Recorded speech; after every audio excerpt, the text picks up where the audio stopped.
You're in the hands of an adolescent. It's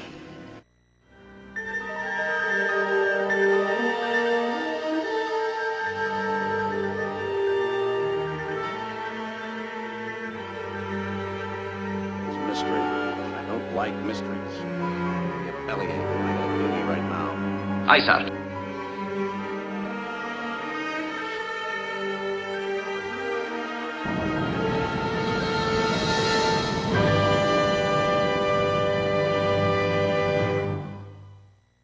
Ladies and gentlemen, welcome back to the Warp Core Podcast.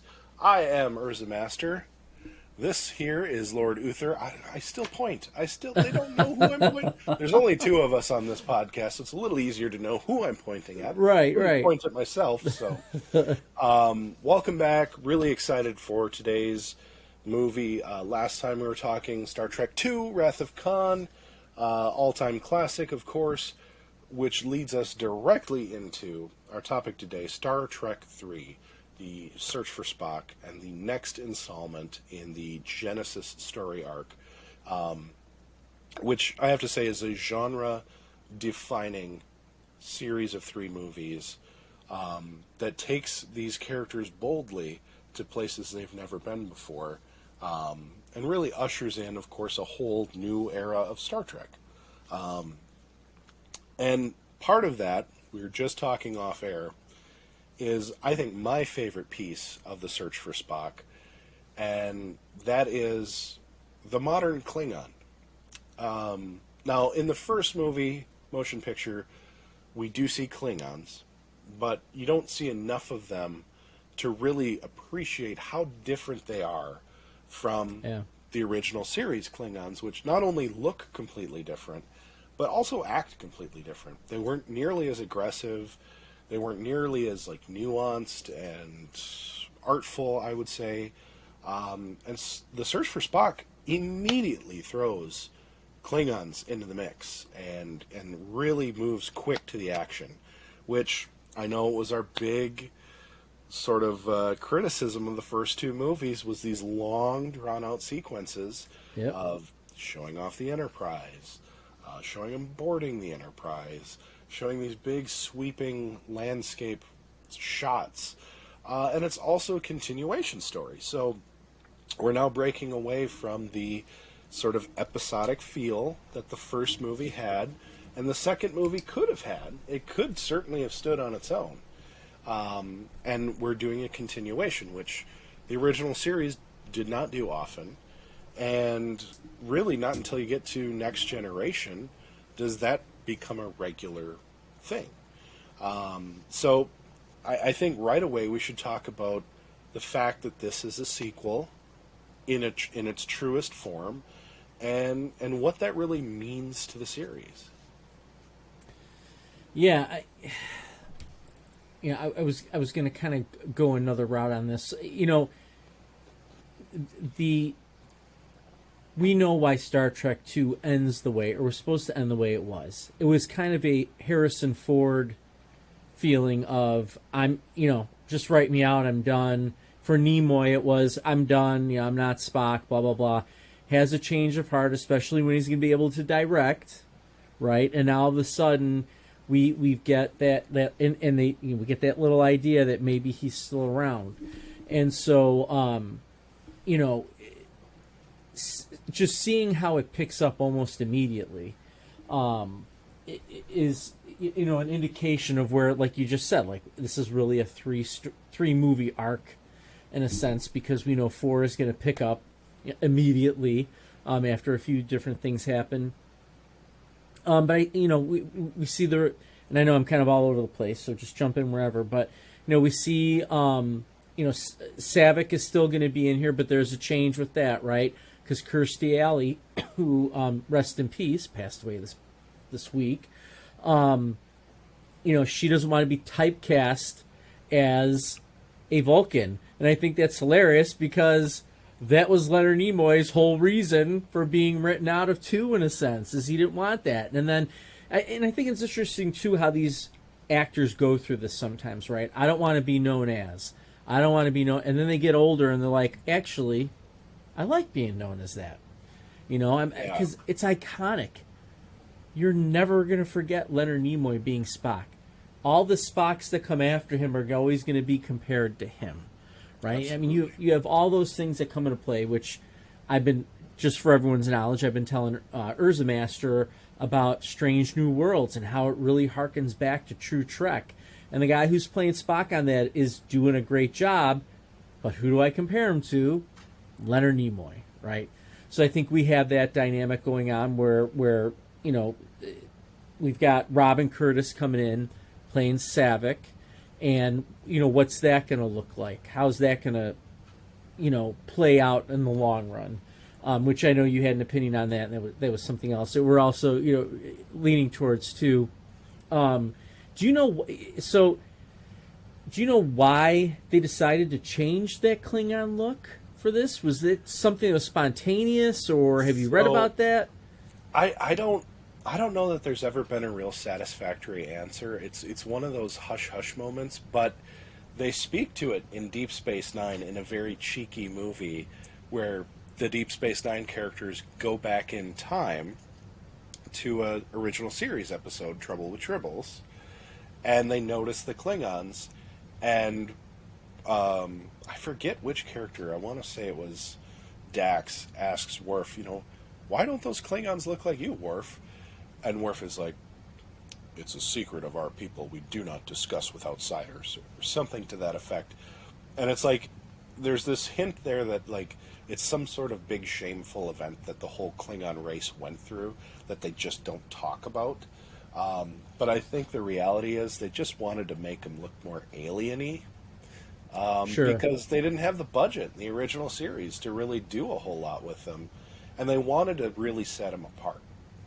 Because the Klingons, obviously, for the original series and for the Star Trek movies, are the arch nemesis of Kirk.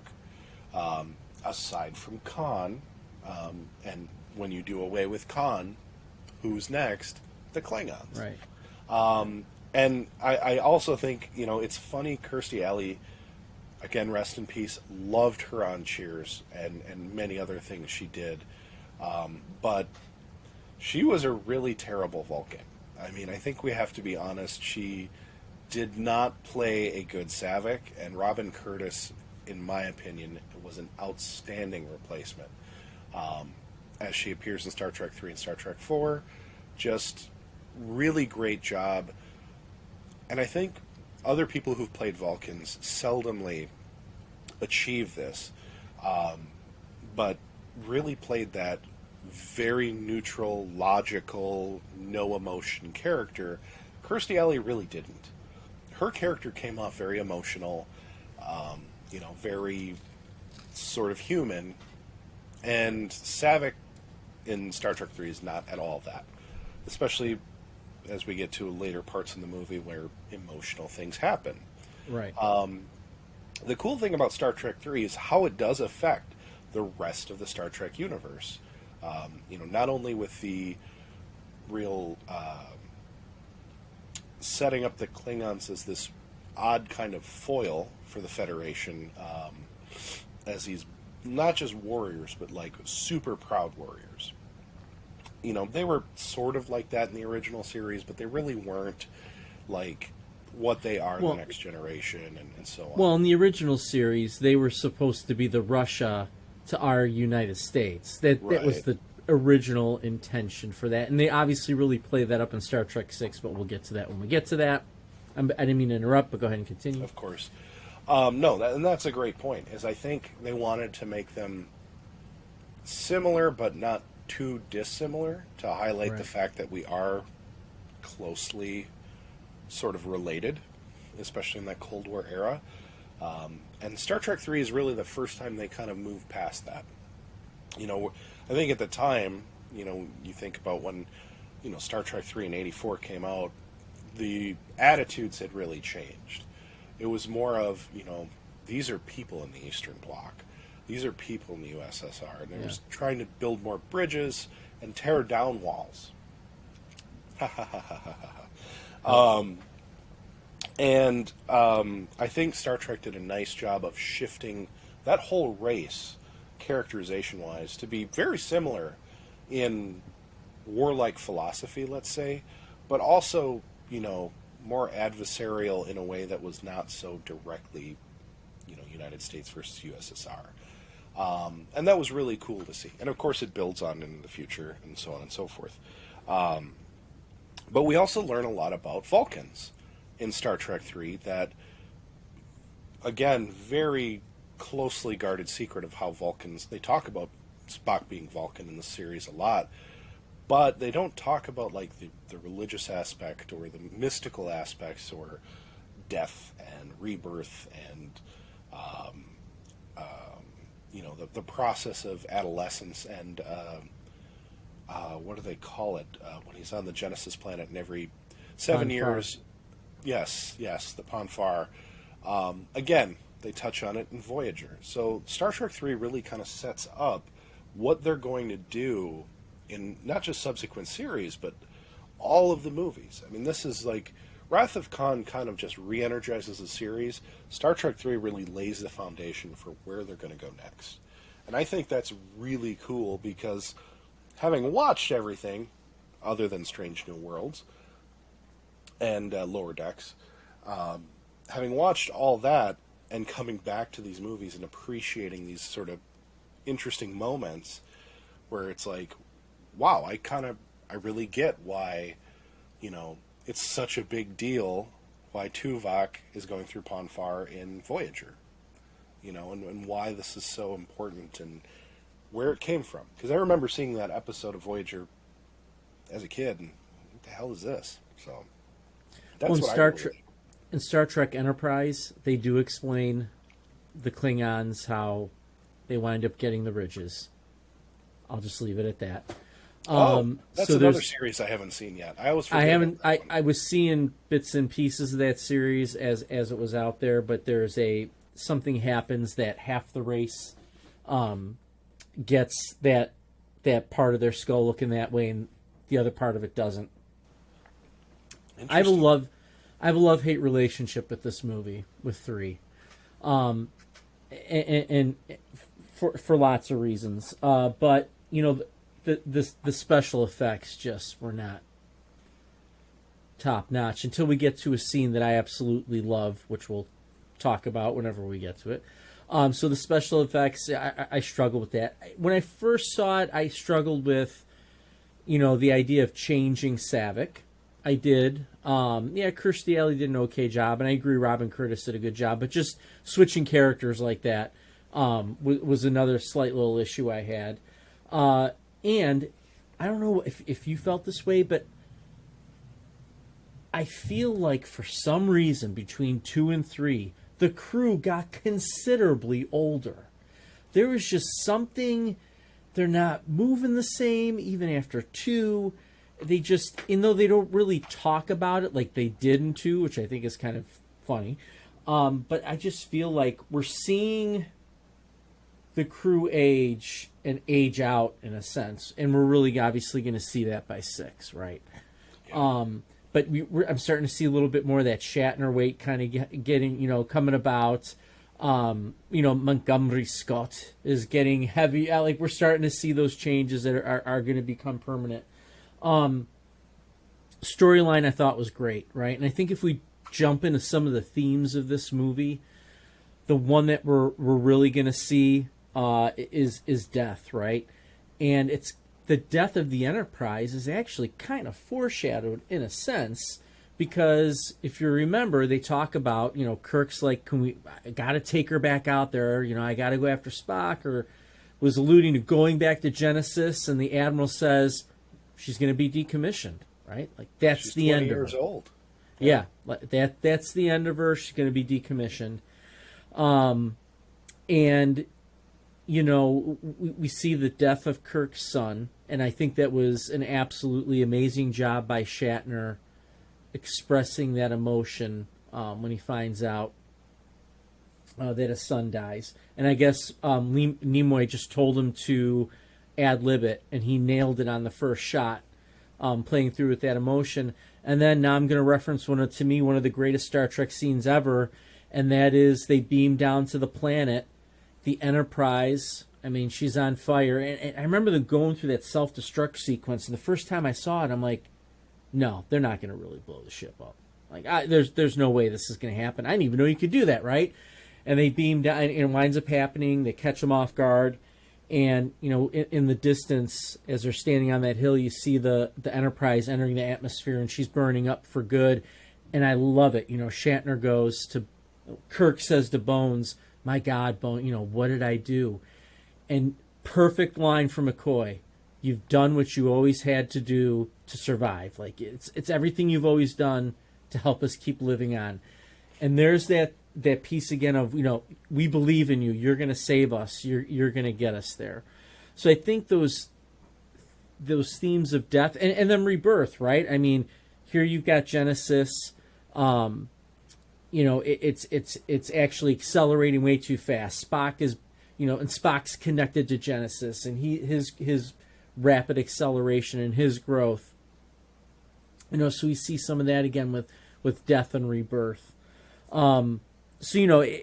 Just so many different things that kind of come about in this film, though I struggle with some pieces of it. I see some just genius that comes about of it as well. And I really like the pieces you've been picking up about how it kind of creates, like, it's the beginning of the Star Trek history of some things, right? And I think that's a good point, too. That's an important piece as well that comes along with that.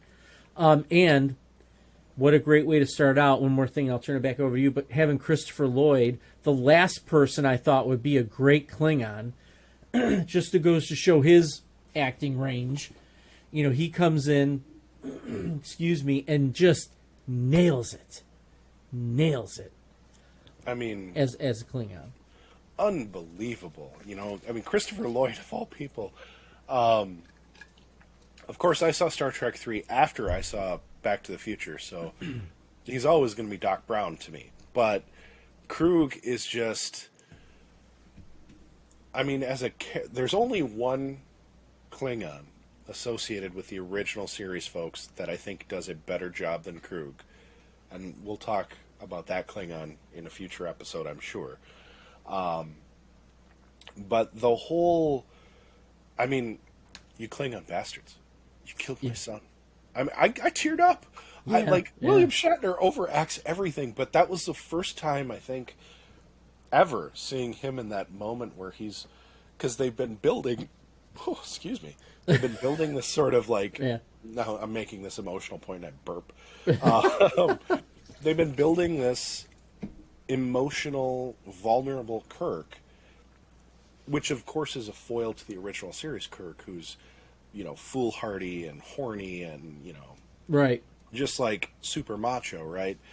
But this is a new type of macho. It's that Clint Eastwood macho, where it's not, you don't always have to be kicking ass. Like, you can be poetic and you can be deep, but you're still badass in a way. And yeah, you do see the cast age, but it's a maturity that I think lends itself, oddly as it seems, really lends itself to the way these next couple movies play out. And it is just that new dynamic that they're all going through and grappling with mortality and grappling with, losing each other, which was kind of huge, right? At one point they're split from Uhura, and I remember finding myself wondering, wait a minute, where is Uhura in all of this? And I'm like, oh yeah, she's on Vulcan. But it's like, it's this, I don't know how to describe it. It's like it's dealing with a crew dynamic in a way they've never done before. They're breaking new ground on Star Trek, a show about breaking new ground. Right. So I always thought that was really cool. And honestly, I look at it from the same standpoint of, the shocking moment of blowing up the Enterprise, and it's like, and I had seen this movie after seeing the Enterprise blow up in other movies. Spoiler alert. And so I was still shocked though, because it's like, how do they let this happen? It even though you've seen it before, it stays fresh. I think that's just a testament to the way they put that together. It drives me crazy now when they blow up an Enterprise, because that should have been, and we've had this discussion before too. I still, even though I love that scene where it blows up and they talk about surviving, I still think he should have been on that ship by himself when he dies. But that's a whole nother story that drives me crazy. But now so while you're talking about that, I was thinking about the death thing a little bit more. Not only does Kirk lose one of his children on the planet, when you really think about it, that love for that ship, he loses another one in the sky when he sacrifices, just the way David sacrificed himself, which is very Kirk-esque, right? I'm going to try and take this on. Kirk, if we really were to write that piece out, which we see it later on, Kirk would himself win the battle between him and that Klingon. But, his son dies. You're right. He gives that great scene. And now he's going to blow up he's going to blow up his child. He's going to sacrifice his child so everyone else can keep living. Yeah. And I think that was an important piece there too. Go ahead. And it continues, and we'll talk about this in 5 and 6, of course, but it continues to build this new Kirk of just this vulnerable, aging man who has lost his purpose. He's no longer a father. He's no longer a captain. Lest we forget, he's still an admiral in this movie. Yeah. He's lost his only ship that's ever been that important to him. And for better half of the movie, he lost one of his best friends. All he has is McCoy, basically. He does get that back. He gets some redemption there, but Spock basically doesn't know him. And we see that build and resolve all the way up through generations, which I think is important to note, is that Kirk is not done dealing with this. And the interesting way that this movie leads into the next movie, the conclusion of the Genesis arc, is that their voyage home, title alert, he still has not unloaded anything of what's happened in Star Trek 3 through that whole movie. Because there was a crisis that needed to be handled. And he stepped up, as a captain would, and champions that. And it's interesting because this movie, Star Trek 3, creates that emotional hangover, and Spock ends the movie having no concept of emotions anymore.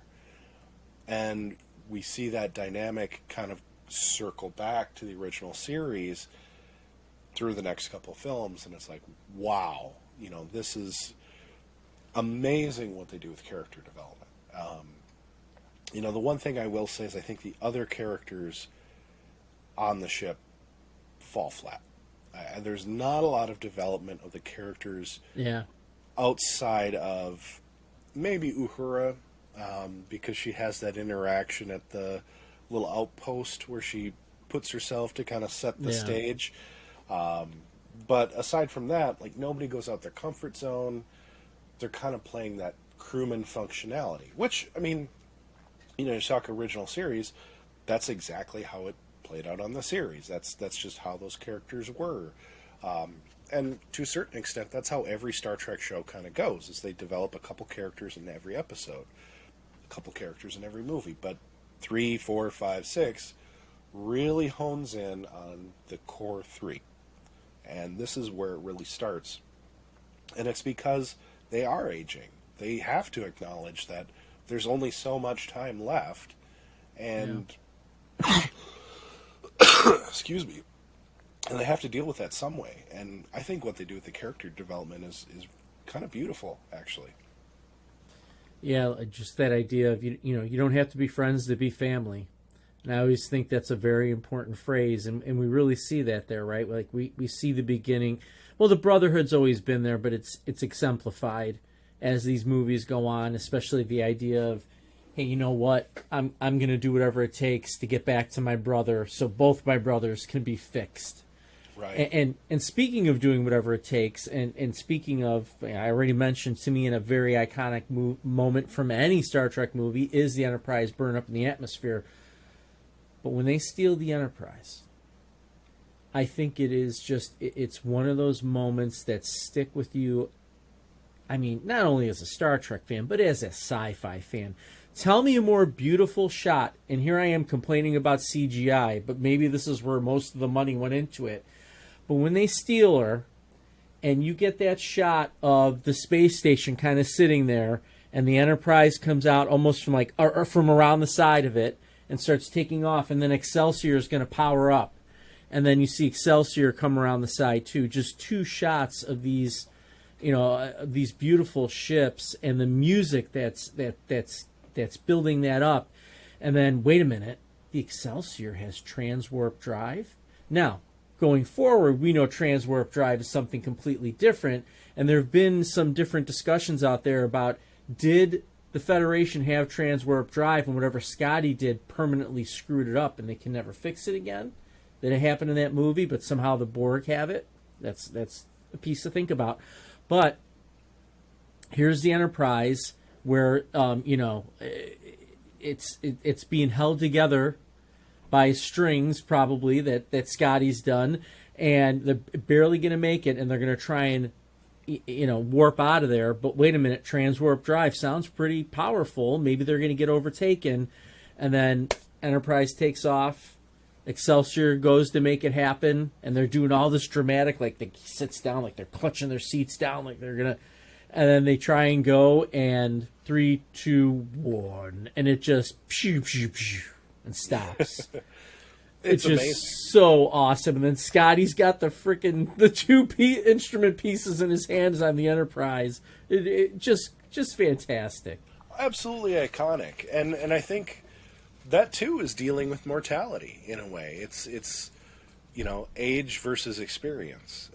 And Scotty, and oh man, I know I keep like flashing forward here, but that Star Trek Next Generation episode where it's age versus experience, I mean, it's the same story with him. He just shows that knowing your ship and knowing your craft can be very powerful. And you can't discount that no matter what age you are. So I think there's, sci-fi is awesome because there's so much depth there, but it's also just, blindly entertaining. This is a good flick, even if you're not a Trekkie, it's objectively just a fun space movie.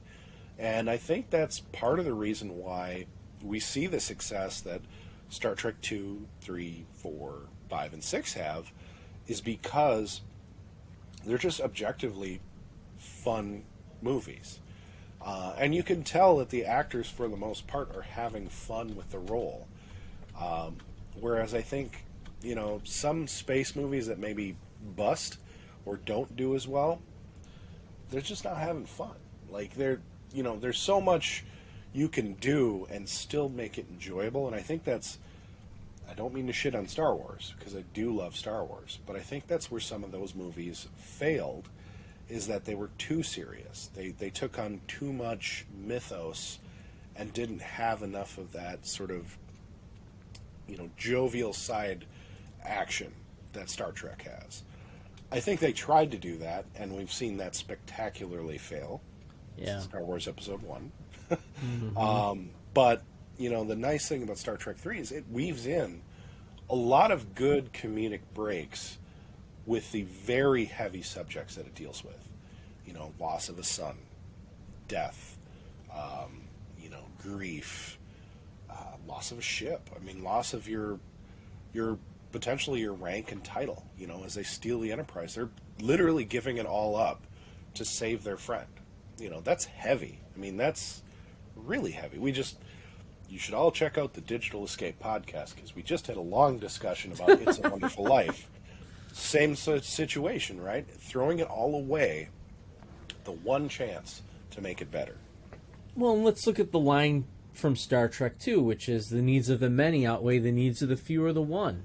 And now, the needs of the one outweighs the needs of the many, right? I mean, they're going after their family, and I think another thing you kind of see here too, especially with the Enterprise blowing up, like that's their identity, right? I mean, that's what they're known for. The flagship, they were part of the flagship, and Kirk's gonna blow it up for his friend.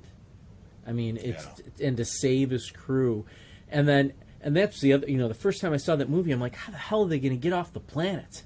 I mean, the planet is breaking apart. What are they going to do? And when he picks up that communicator and is able to get them beamed up to the Klingon ship, like, I was like, where are they going? Who's beaming them up? And then, he says whatever the phrase was in Klingon, which, by the way, James Doohan, he wrote most of the Klingon language. Mm-hmm. He's that dude. That's a fascinating guy, by the way. He serves in World War II.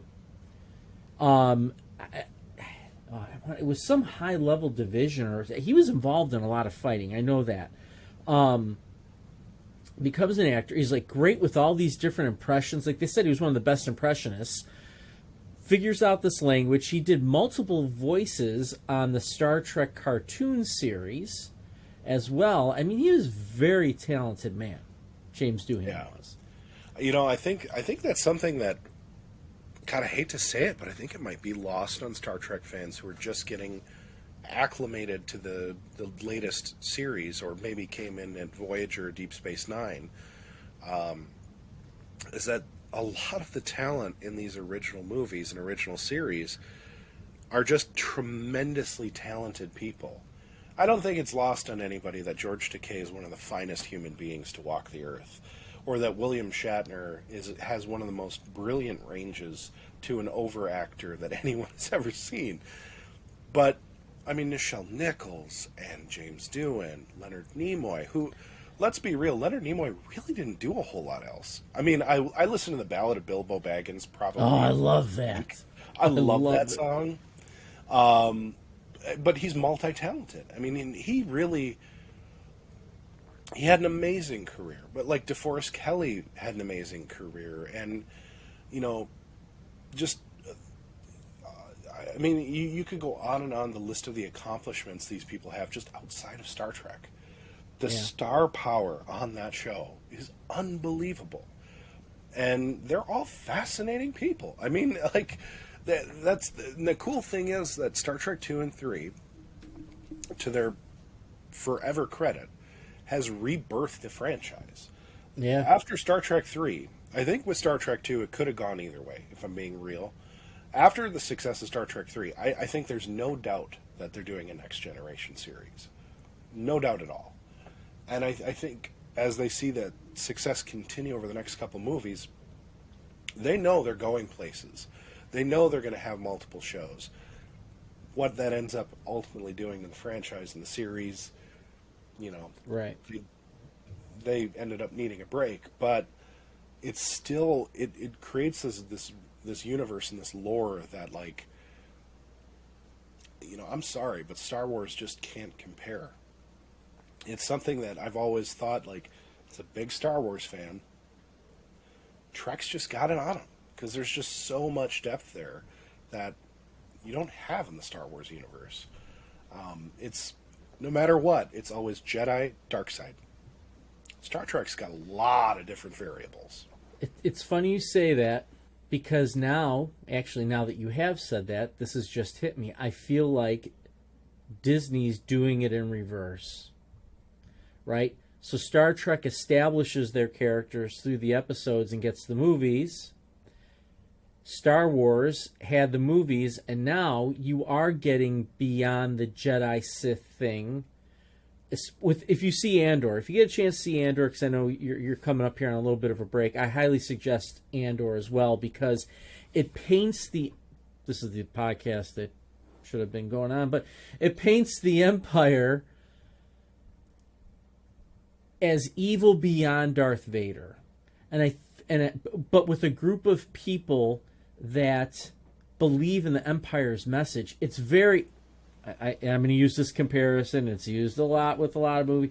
It's very Nazi. It reminds me of the way they dress in Andor, which, by the way, a lot of things in Star Wars come from World War II, like terming them stormtroopers. And I know I've talked about this on depth before, but the reason why Lucas uses the term stormtroopers is because that term scared the shit out of people for many decades after World War II, because that was the worst of the worst. Nazis were the stormtroopers.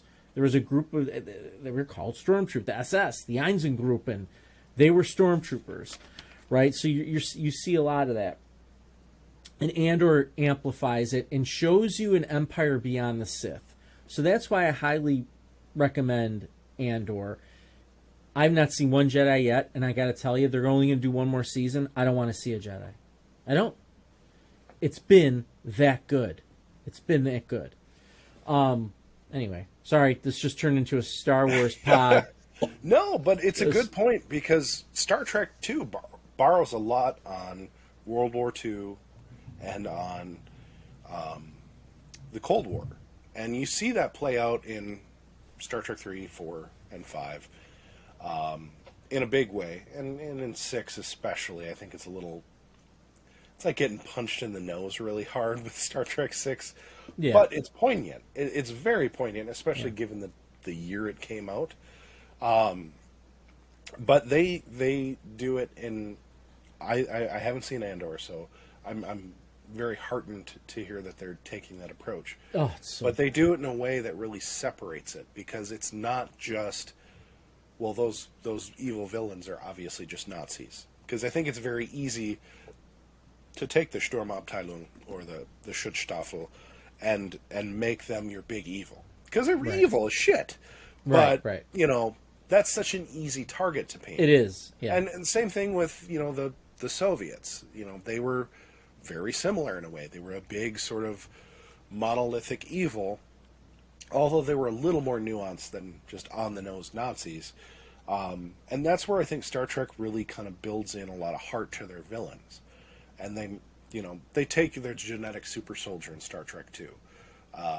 You know, that's one Nazi-esque comparison. But there's so much more they do in the movies coming up and in Star Trek 3 with the Klingons, where it's like, it's not just good versus evil. There's nuance, you know, and while there's some argument could be made that, like, Krug and his crew are just hell-bent on destruction, trying to get the Genesis torpedo, they are also seeking to protect their people. Exactly. And that's something that doesn't come up in Star Trek 4, but does come up later in Star Trek 5, 6, and in The Next Generation, and so on and so forth. And gets touched on a lot is that it is not so black and white as, you know, I think Star Wars tends to paint it. You know, Rebels versus the Empire. Even if you take the Jedi out of the equation, it's still pretty black and white. Right. Although, Disney's doing a good job of painting in some nuance, but it's still kind of on the nose. And that's, I think, what makes Star Trek 3 so foundational is it does make you think a little bit more about the bad guys. You know, it's because Kirk hates Klingons. I mean, that's established. Right. But it also shows that he's not just bloodthirsty. You know, he's not seeking vengeance. Because you promised you would kill me. I lied. Right. Nuance. You know, there's a lot to what this movie does to move characters forward in a way that's not so classic cut and dried. You know, it's not a traditional romantic story. It's so much more cerebral and nuanced than I think people even take sci-fi to be sometimes. Sci-fi is traditionally a pretty cerebral environment, but this is really something to a whole new level that I don't think other movies at the time really experimented with. I mean, especially because contemporary to contemporary, you think about, like, you know, Empire Strikes Back. It's still pretty good and evil, you know, and, you know, Return of the Jedi's still pretty good and evil. There's a little bit of, you know, Darth Vader making that decision, but it's right at the end of the movie. You know, it's not like you're seeing this. If they had more Vader in that movie struggling with what to do with Luke and what to do with the Emperor, if that was half the movie or more, way more nuance. But it's not. It's like the last 10 to 15 minutes of the movie. It's not a critical portion, is that light and dark struggle within him. He's pretty freaking evil right up till the end. Whereas, like, Krug, he's pretty evil from the jump, But there's more going on there than meets the eye. And that's why, like, he wants prisoners. He doesn't want to just blow up the ship in the beginning. The name escapes me because I'm on such a tangent. Oh, the science ship. No, the science ship or the little like shuttle ship. No, it's a starship. Well, I forget what it was called, but anyway, he wants prisoners because he wants leverage. You know, it's not necessarily that he's just out for blood like Klingons historically have been. He's looking to make a statement. He's looking to secure a future, which, you know, I don't think really plays into that sort of pure evil sense or mentality. It's more nuanced. It's definitely more complex, and I that's why I think Christopher Lloyd is a perfect casting for Krug, because he is complex. Christopher Lloyd, as an actor, is kind of a complex actor. You don't anticipate him. That's a good point. To play a bad guy, really, honestly. Yeah, I was looking for that ship, the name of that ship. Do we ever find out what happens to Carol Marcus? I can't remember. Do they reference her at any point, or they just kind of drop her out? I'm trying to remember if they address it in Star Trek V, but I don't think it gets addressed in 3 or 4. I assume she just retires. Yeah. Well, you know, one more thing I'd like to kind of address too is, you know, like father, like son. Kirk cheats on the Kobayashi Maru, and his son cheats, but the outcomes are way different, right? Yeah. It gets Kirk somewhere. It gets David killed. You know, and I though I don't know how much they truly play that up in a sense, but I guess that little piece is there, that connection. But man, it really obviously really backfires for David, and whether that adds something to Kirk's mystique that he's able to defeat that Kobayashi Maru, even though he cheated, but that, you know, here's this kid cheating, it doesn't work, like it's disastrous. And I think that's another piece that kind of comes up there that plays into all of this as well. Definitely. And then sins of the father are the sins of the son. And this is Kirk's punishment. You know, if you think about it in a sort of metaphysical way, you know, his whole success, his whole career, everything that's led him to this point is based on him cheating in the Kobayashi Maru to get command. And repeating history here, you know, using proto-matter in Genesis is David's way of cheating. But I also think that, like,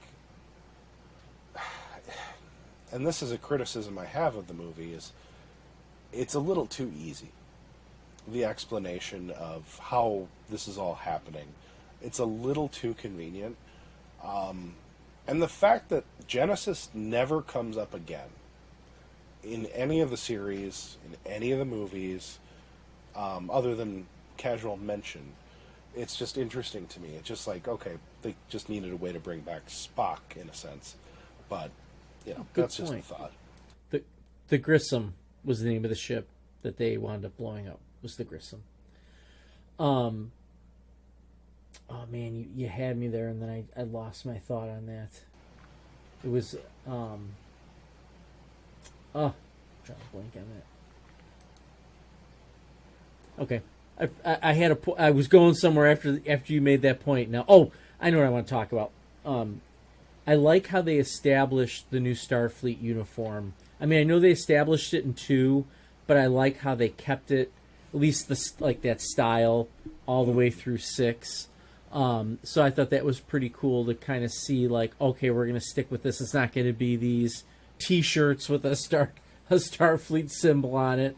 Right. Even kind of like they had in the motion picture, like it wasn't really it felt like they hadn't moved on uniform wise, and here they stick with that uniform style, which again, like I said, I really liked over the years, and they go with that.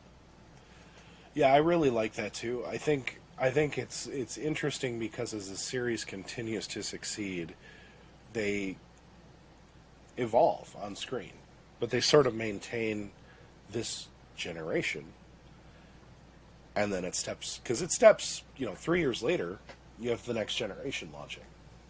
Yeah. Even though the original series movies continue through the first few years of the next generation, there's some overlap there, and I think they knew at the time that was going to happen. I think after Star Trek 4, I think they knew that they were going to have to kind of combine a little bit of the two, and that's why, of course, you see Worf in later, I think it was Star Trek 6.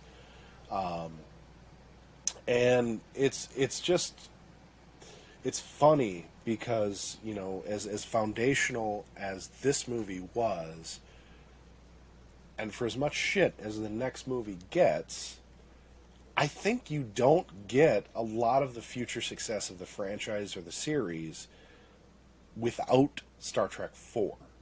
And, I mean, Star Trek 3 does a beautiful job of pulling everything directly into Star Trek 4. I've never... Star Trek 2 sets this sequel up a little bit, because they didn't know what they were going to do. Right. But Star Trek 3, I mean, when you talk about setting up for a sequel, holy crap. Like, you cannot get better than the end of 3 moving into 4. I have never seen a movie that sets something up so perfectly. And you think about all the great trilogies or series movies that we have, Rocky, The Lord of the Rings, Star Wars, they all kind of pick up at like some random point. Right. Very, very few actually pick up immediately following the last movie. Rocky 4 into Rocky 5, I guess, but Rocky 5 is terrible. So, I mean, it's incredible what this movie represents is, because we talk about the motion pictures like almost like a last hurrah episode. Star Trek 2 is like relighting the fire. Star Trek 3 is really the basis for which the rest of Star Trek, all of Star Trek, is going to go. Yeah. So, even though the search for Spock itself is not like this great, big, earth-shattering movie with some phenomenal, like, explorative storyline or anything, it's pretty simple story, all things considered. It serves as the platform from which everything springs, which is really freaking cool.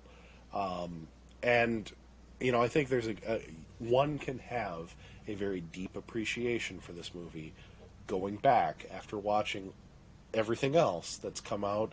I think Picard, I think Nemesis, I think Deep Space Nine, Voyager, Next Generation. To come back to this movie in particular, it's just so incredible to see what they've done. And I know some of it's retroactive, like, we're writing Generations, we need to harken back to this or that. Right. Of course. But the fact that they have all of this subject matter that comes up in everything from one film, I mean, that's just, to me, it's a testament to why Star Trek endures. This movie is probably the reason why Star Trek is still popular today. Yeah. Excellent points. Yeah, really sets up. Man, now I'm thinking, will they ever go back to Genesis at any point? I mean, the idea of Genesis, I've never thought of that before. That's such an excellent point that it's like, oh, it's gone. Like no one had the capability to do that again. It's bizarre. It's bizarre, especially with the idea that it could be used as such a powerful weapon. Great point. Yeah. Well, and I always think, because this is the last movie that really directly addresses Genesis, because Starfleet buries Genesis. I mean, right. With everything we know, Star Trek, Starfleet buries Genesis after essentially the events of this film. But think of all the times where a weaponized Genesis would have made good sense. The Borg. The Dominion. Yeah. But of course, the idea was we don't want to turn it into a weapon because that goes against Starfleet values. Right. You know, science and exploration. That's peace. That's what we're all about. But the Dominion War flips everything on its head. And that's where I think, again, getting back to this movie and looking at Dominion War and then looking at where Picard might go, season 3, I'm just spitballing ideas here. But that's a possibility. You know? Just throwing that out there. Anyway, Interesting. that's really all I've got on Star Trek 3. I mean, I think it's suffice to say that we really enjoyed this flick. Yeah. we could talk all day on it, probably, you know. But just the cool thing about it is, you know, after all these years that it's been out, it still holds up. I mean, the special effects are not great, Right. but overall, the storytelling, the acting, everything was really strong, and it really does. I think for a real Star Trek fan, it really does shine among the early movies because it does set up so much and it does create all this lore. And I think some of the other lore that comes back to Khan or comes back to the motion picture with V'ger is retroactive lore. I think this is really like foundational lore that they didn't have to make fit elsewhere. So that's my final thoughts, Lord Uther. What are your final thoughts on Star Trek 3? I can't wait for Star Trek 4. I know. I'm jazzed. Again, it's my favorite movie. I will say right now, I own Star Trek 4 on, I think, just about every media that you can get it. I have a digital copy. I have a VHS copy. I have a DVD. I have a Laserdisc. I have a Blu-ray. Wow. I don't have a Betamax. That's the one format I don't have that I would be really interested in picking up because, I mean, well, I have to find a Betamax player. I know the recyclers got one. I told them I wanted one. Holy cow. But, well, I actually had a few of them. But I don't know that I'll be able to find any beta tapes. I mean, they're just as rare as the machines these days. Right. But the thing is, if it exists, why not? You know, Exactly. I have a Laserdisc player that I had to repair, and I watched Star Trek 4 on it, and it was amazing because not only is it really irritating to have to flip a disc, but then to change a disc, you know, whereas on one VHS tape I can watch Star Trek 4. Exactly. But the picture quality on the VHS is actually better than the Laserdisc. I always thought it was the opposite, and it could just be that particular movie just looked like shit on Laserdisc. Right. I have other movies, but, you know, that's beyond the point. Anyway, with that, next episode will be, of course, talking Star Trek 4. Oddly controversial, I think. I think, again, there's some little beat-you-over-the-head messaging there. But I also think that as a Trekkie, there's so much other great stuff going on that we'll have a lot to talk about. I really look forward to it. But before we close on this thought, when we think of the best, the number one, maybe Star Trek 3 isn't the number one Star Trek movie, but if you were going to make a website about Star Trek movies, and you needed to tap into the number one website designer, Lord Uther, who would you go with? I would automatically engage and use Peak Media, the premier web design out there on the internets, created our Digital Escape podcast website, and working with Michelle over there, she is creative, very skilled, and just did a great job for us. We'll also do a great job for you. So my recommendation will always be the best that's out there in web design, Peak Media. Absolutely. And you can check out our website, www.digitalescapepod.com. We are live now And I will say, very impressed. If you need a website and you need somebody to go to, hit us up. We're available on socials. You can contact us through the website. Make it so. All right, everybody. We will see you next time for Star Trek IV, The Voyage Home. Live long and prosper.